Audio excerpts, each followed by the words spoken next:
Hello class 7th, welcome to zenith Guru fundamental. मैं हूं निकी पंडित and हम यहाँ पे कर रहे हैं अपना chapter number 11 that is light, shadows and reflection के बेक एक्सरसाइज के क्वेश्चंस।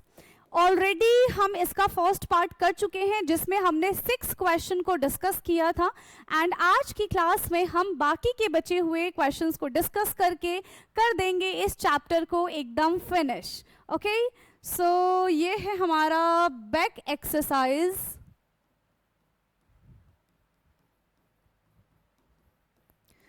का पार्ट बी। बैक एक्सरसाइज का ये है हमारा part B. So let's start this lecture. तो यहां तक हमारा हो चुका था क्वेश्चन नंबर 6 तक, है ना। क्वेश्चन नंबर 7 से हमें करनी है शुरुआत। सो ये है हमारा क्वेश्चन 7 एंड ये है इसकी पिक्चर, फिगर 11.9। चलो अब क्वेश्चन रीड कर लें हम कि क्वेश्चन क्या है। यस, क्या है ये question? Suppose you view the tree shown in this figure 11.19 through a pinhole camera. तो आप पिनहोल कैमरा से, ठीक है, आप क्या करने वाले हैं, आप पिनहोल कैमरा से इस ट्री को देखने वाले हैं। Sketch the outline of the image of the tree formed in pinhole camera and उस पिनहोल कैमरा से आपको कैसा ये ट्री दिखेगा इसके बारे में यहाँ पे बताना है। सो बेसिकली जो पिनहोल कैमरा होता है वो इमेज को अपसाइड डाउन बनाता है, यानी कि इन्वर्टेड, ऑपोजिट बना देता है। ठीक है, तो यहां पे क्या लिखेंगे हम? In pinhole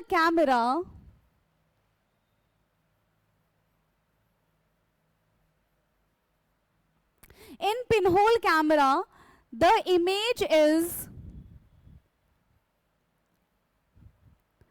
upside down. ठीक है, हमें कैसी इमेज यहां पे देखने के लिए मिलेगी? अपसाइड डाउन इमेज देखने के लिए मिलेगी and inverted, upside down and inverted. अच्छा, ऐसा हो क्यों रहा है? क्या रीजन है? क्योंकि जो लाइट है वो कैसे ट्रैवल करती है? Because the light travel in a straight line, है ना। जो लाइट ट्रैवल करती है वो स्ट्रेट लाइन में ट्रैवल करती है। अभी मैं जब इसका स्ट्रक्चर बनाऊंगी तब आपको और ज्यादा अच्छे से समझ में आएगा। होता क्या है कि लाइट जो है वो स्ट्रेट लाइन से ट्रैवल करती है, तो टॉप वाला जो है हमको बॉटम में दिखाई देता है रिफ्लेक्ट करते हुए एंड बॉटम वाला हमको टॉप पे दिखाई देता है रिफ्लेक्ट करते हुए। इसी वजह से कैमरे में इमेज कैसी बन जाती है? एकदम ऑपोजिट बन जाती है। क्लियर है? इसी तरह से पिनहोल कैमरा काम करता है। सो बिकॉज लाइट ट्रैवल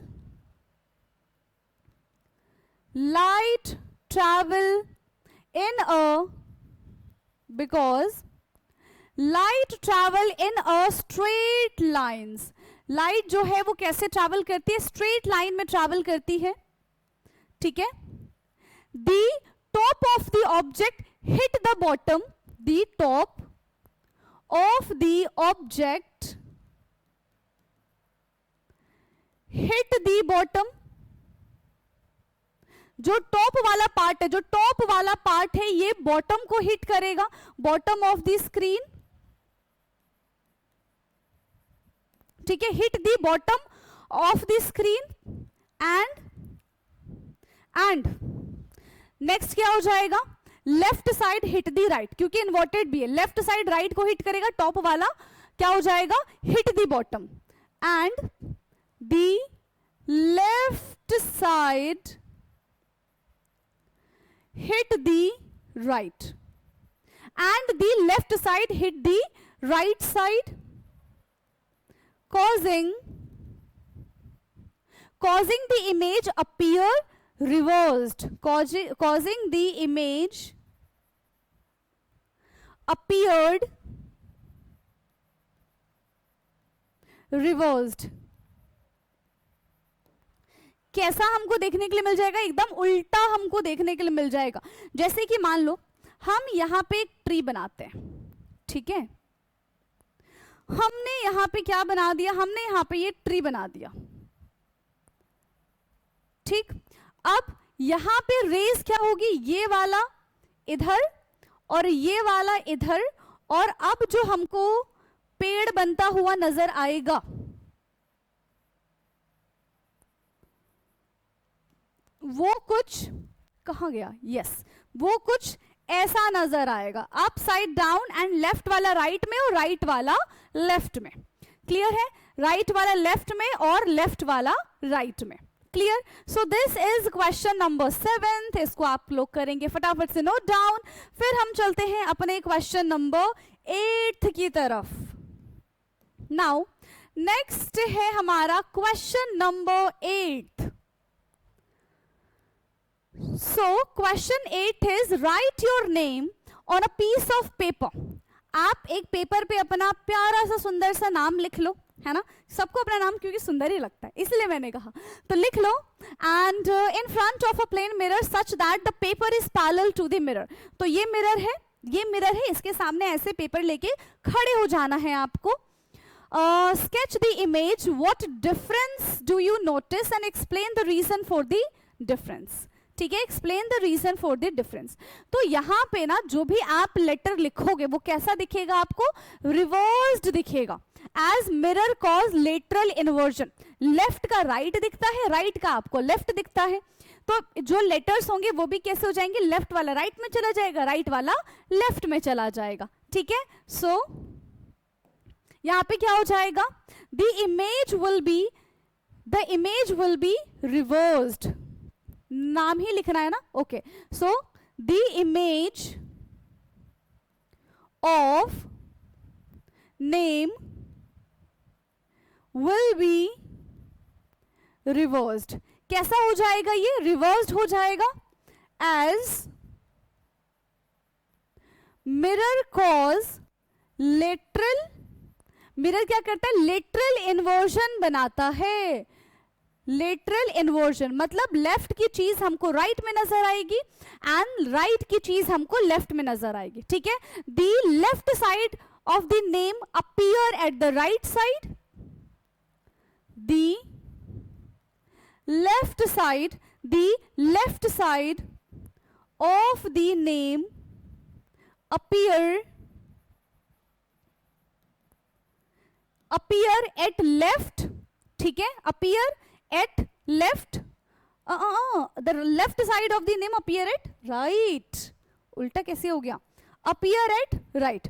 ठीक है, लेफ्ट वाली चीज राइट में दिखेगी, है ना, राइट साइड इन दी मिरर, राइट साइड इन दी मिरर, और राइट वाली आपको लेफ्ट में दिखाई देगी। इसको हम क्या बोल देते हैं, वाइसा वर्सा।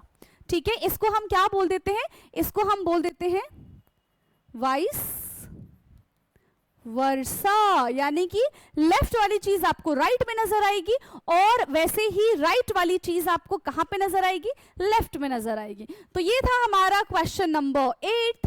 रीजन के साथ हमने यहां पे इसको कर दिया है एक्सप्लेन। फटाफट से इसको देखेंगे, फिर हम चलेंगे अपने क्वेश्चन नंबर 9 की तरफ।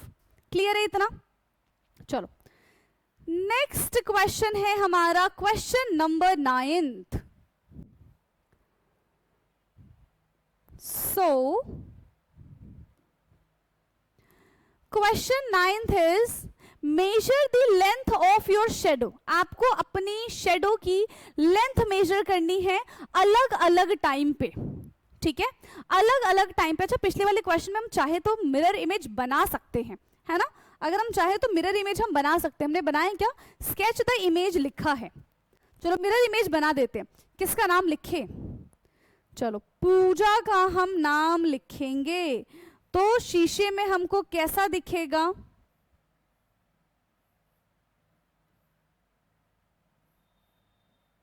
ये हमको ऐसा दिखेगा पूजा, है ना, आई थिंक ऐसा ही दिखेगा। लेफ्ट का राइट और राइट का मैंने लेफ्ट कर दिया है ना, लेफ्ट का राइट और राइट का मैंने यहाँ पे क्या कर दिया, लेफ्ट कर दिया। तो इस तरीके से आपको पूजा लिखा हुआ नजर आएगा। ओके, नाउ नेक्स्ट जो है हमारा क्वेश्चन नंबर 9, हमें अपनी शेडो को आइडेंटिफाई करना है। 9 AM, 12 PM and 4 PM with the help of your friend write down your observations at which of the time is your shadow is the shortest, कब हमारी शेडो सबसे ज्यादा छोटी होगी, and what do you think, why do you think this happen, and आपके according ऐसा क्यों हो रहा है, कब आपकी इमेज सबसे ज्यादा छोटी दिखेगी एंड ऐसा क्यों हो रहा है। तो जब सूरज बिल्कुल हमारे सर पे होगा, है ना, 12 बजे, तो हमें हमारी हाइट सबसे ज्यादा छोटी दिखाई देगी। ठीक है, हमें हमारी हाइट सबसे ज्यादा क्या दिखाई देगी, छोटी दिखाई देगी। इसका आंसर हम क्या लिखेंगे, the shadow is shortest, the shadow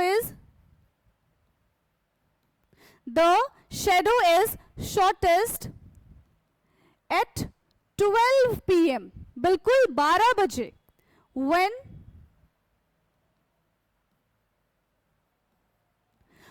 the sun is directly overhead, when the sun is directly overhead, जब वो बिल्कुल हमारे सर पे होती है तब। ये चीज आप देखोगे भी तो, ठीक है। ड्यूरिंग द डे, ठीक है, क्या होता है, अर्थ रोटेट होता है अलग अलग एंगल से, ठीक है, जिसकी वजह से अब जब सन की रेस हमारे अर्थ पे आएगी तो वो भी अलग अलग एंगल से आएगी। मॉर्निंग के टाइम पे अलग एंगल होगा, आफ्टरनून के टाइम पे अलग एंगल होगा, एंड शाम के टाइम पे हमारा अलग एंगल होगा, ठीक है। तो इस वजह से हमें अलग अलग स्ट्रक्चर्स देखने के लिए, अलग अलग शेडोज देखने के लिए मिलेंगे। Okay, so during the day,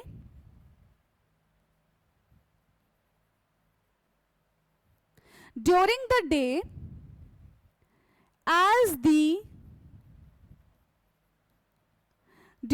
day, as the earth rotate, the angle, earth rotate as the angle at which the sun rays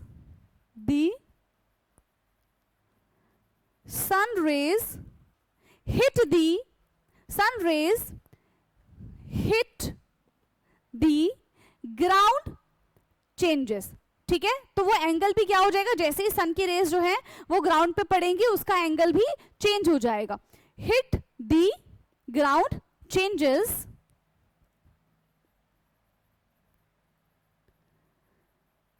ये भी क्या हो जाएगा, चेंज हो जाएगा। अगर हम बात करें मॉर्निंग की 9 AM की, एंड हम लेट आफ्टरनून कितना है 4 PM की बात करें, तो सन लोअर इन द स्काई, ठीक है, सन इस वक्त क्या होता है, नीचे की साइड होता है। In morning 9 AM and let afternoon 4 PM, ठीक है, late afternoon 4 PM, the sun is lower in the sky, sun is lower in the sky, sun जो होता है वो थोड़ा नीचे की साइड होता है एज कंपेयर टू 12 बजे। So it rays strike the ground at steeper angle, so यहां पे क्या हो जाएगा, सो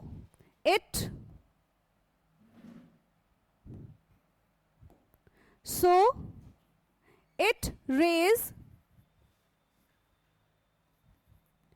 strike the ground at steeper angle, ठीक है, वो बिल्कुल हिट कर देगा, है ना, and causing longer shadow, and causing longer shadow, और वो बड़ी शेडो बनाएगा। जबकि 12 बजे ऐसा कुछ नहीं होने वाला है, 12 बजे आपको बिल्कुल कैसा दिखाई देगा, बहुत छोटा सा आपको आपका शेडो नजर आएगा, बहुत छोटा सा आपको आपका शेडो नजर आने वाला है। Now this is the first one, ठीक है। सेकेंड वन हमसे यहाँ पे क्या पूछ रहे हैं कि why do you think it this happen, आपको ऐसा क्यों लगता है कि ऐसा क्यों हुआ होगा, है ना, ऐसा क्यों होता है, क्यों होता है ऐसा।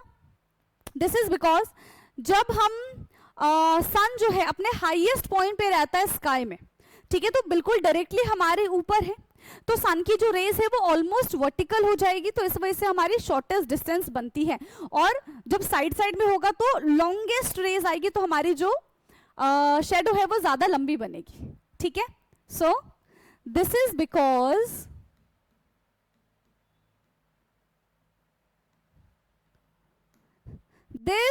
बिकॉज ऐसा क्यों हो रहा है? at that time the sun is at highest point in the sky, बिल्कुल अपने टॉप पे होता है, meaning it is directly above, it is directly above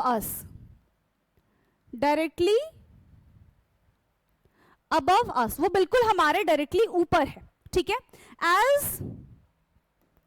as the sun rays shining down, it's almost vertical. as the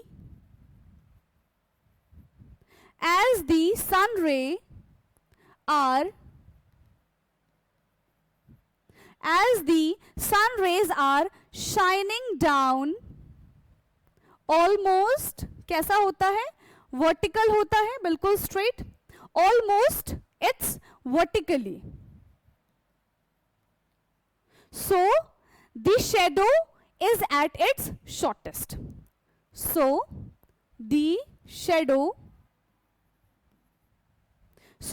the shadow is at the shortest. तो जो हमारी shadow बनेगी वो कैसी बनेगी? एकदम छोटू सी हमारी शेडो बनेगी। क्यों? क्योंकि angle between sun rays and the ground is smallest, ठीक है।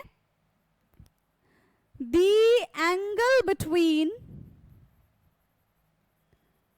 सन rays and ground is smallest. जो एंगल बनता है वो कैसा बनता है? स्मॉलेस्ट बनता है, ठीक है।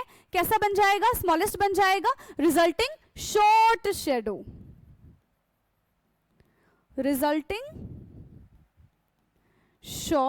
शेडो। और यही कारण है, यही रीजन है कि हमारा जो शेडो बनता है वो छोटा सा शेडो बनता है। नेक्स्ट क्वेश्चन पे आ जाए। Next question is question number 10th। Question number 10th. Okay. So question 10th is on the basis of the statement choose the correct option. ठीक है, स्टेटमेंट के बेसिस पे हमको यहाँ पे अपना ऑप्शन चूज करना है। Statement 1, image formed by a plane mirror is laterally inverted.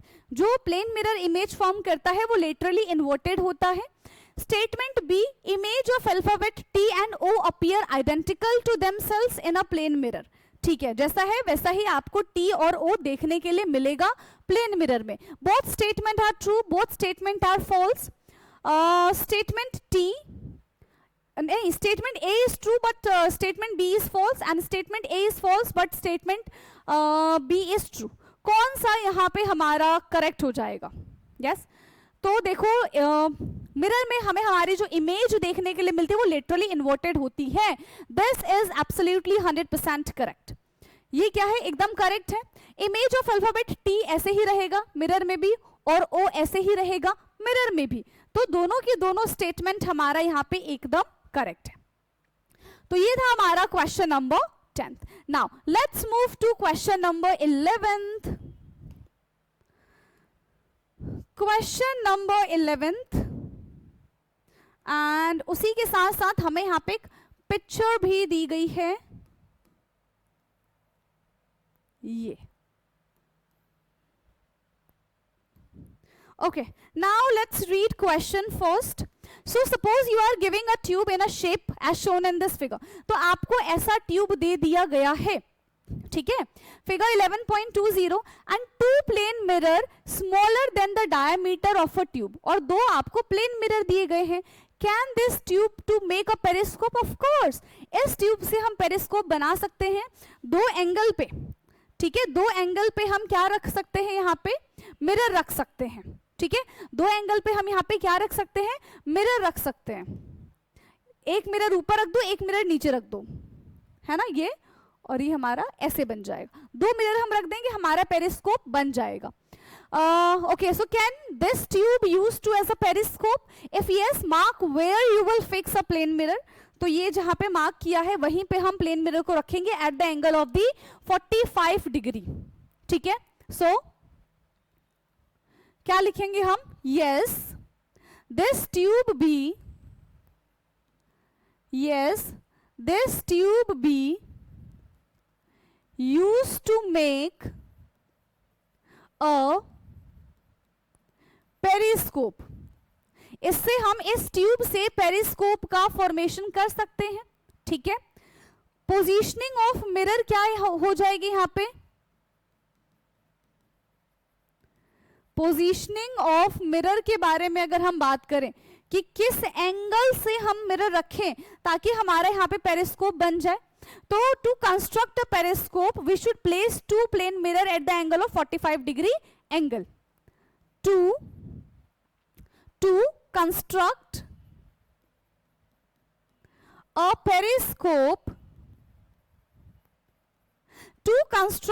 periscope, we should place two plane mirror,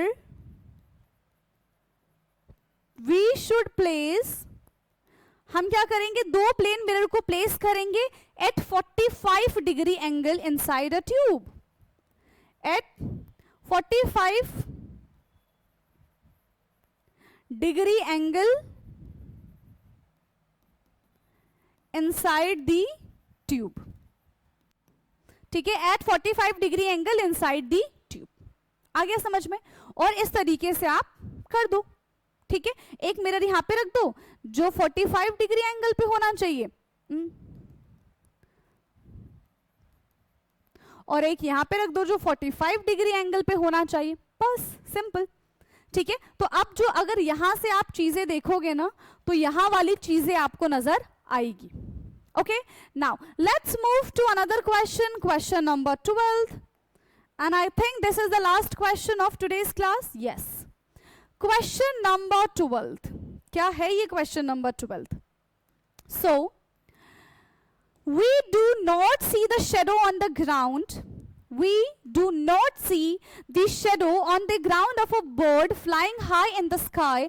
However, the shadow is seen on the ground when the birds swoop near the ground. Think and explain why is it so. तो shadow बनने के लिए, image बनने के लिए we need a ground, है ना, हमें वो स्क्रीन चाहिए, and that screen is surface. ठीक है, वो हमारा स्क्रीन क्या होता है, सरफेस। अगर वो ऊपर बैठा है तो ऊपर हाई बर्ड अगर कोई मतलब ऊपर ऐसे हाइट पे बैठा है तो उसकी शेडो एग्जिस्ट नहीं करेगी, पहुंचेगी ही नहीं, जबकि वो थोड़े लेवल पे बैठा हुआ है तो उसकी शेडो हमको नजर आएगी। ठीक है, तब उसकी शेडो हमको नजर आएगी।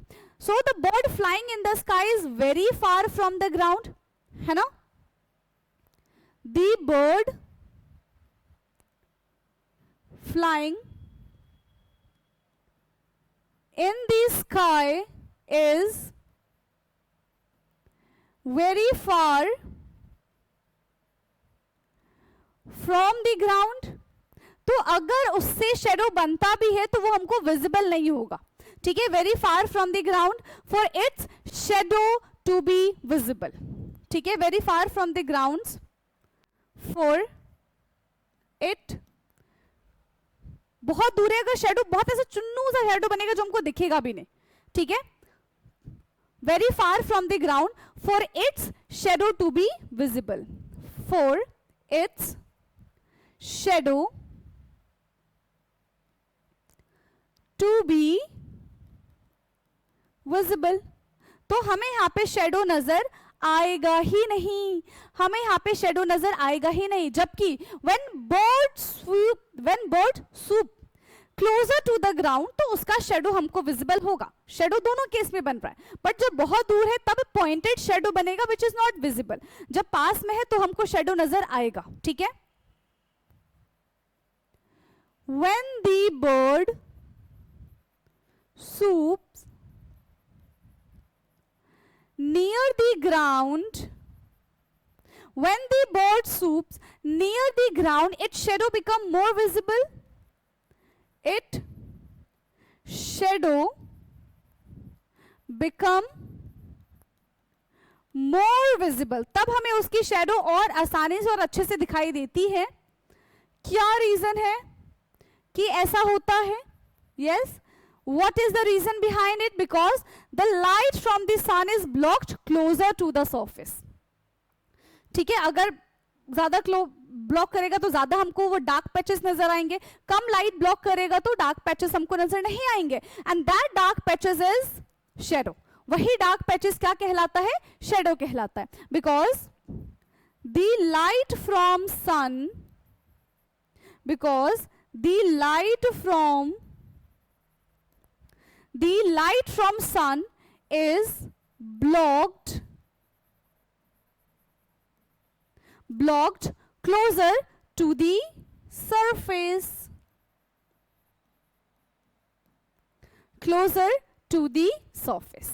क्या इतनी चीजें क्लियर हैं? तो यहां पे हमने 12 के 12 क्वेश्चन कंप्लीट कर लिए, बट इन 2 लेक्चर्स. तो ऐसा मत सोचना कि हाफ से ही हमने करना शुरू किया है. ऑलरेडी इसका हाफ ऑफ द लेक्चर आपको मिल चुका होगा, यानी कि ऑलरेडी यूट्यूब पे हमने इसको अपलोड कर दिया है. तो पहले इसके पहले वाला लेक्चर देखना, फिर इसके बाद वाला यानी कि ये वाला लेक्चर देखना. ओके और यहाँ पे हमारा ये चैप्टर होता है कंप्लीट एंड कंप्लीट. ठीक है, बाकी अब हम नेक्स्ट क्लास में शुरुआत करेंगे अपने नए चैप्टर की. तब तक के लिए पढ़ते रहिए. Thank you so much.